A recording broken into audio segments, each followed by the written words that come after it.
As a hardware synth user, sometimes it's difficult to get syncing between hardware devices to be perfectly in time, especially when dealing with triplets.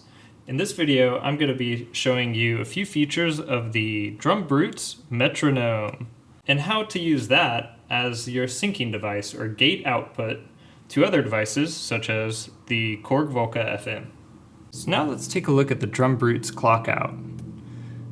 I'm going to show you a photo of the back of the DrumBrute, where the clock out is and where the metronome out is. Great. Now we're in the pattern mode. We have a tempo of 100. Each of these 16 buttons actually represent a subdivision of our overall tempo. Down here in blue text are the settings for this subdivision. As you can see, I just initiated a 1/8 subdivision of our tempo, which is 100. As I bring in the clock out, we should hear it beating 1/8 of our tempo. Great. Now let's change to 1/16. We should hear the clock out double. Oops. Well, it doesn't do that. And it doesn't do that. And it doesn't even switch to 1/32. What's going on here?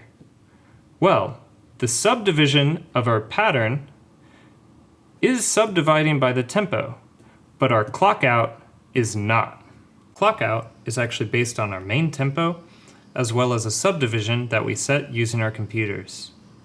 So if we go over, this pattern set in 1/16, I'm actually going to go over to the metronome and hold the on button. Hey, lo and behold, we get the same options that we do for subdivision that we get with our pattern. So at a 1/8 subdivision, we should actually be hearing the same thing as our clock out. Let's test that. Clock out, our metronome out. Awesome. So if I hold this on button and say switch to 1/16, we should hear it double.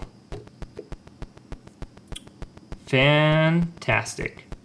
Let's go for something more funky. Say 1/16 triplet notes. Yeah.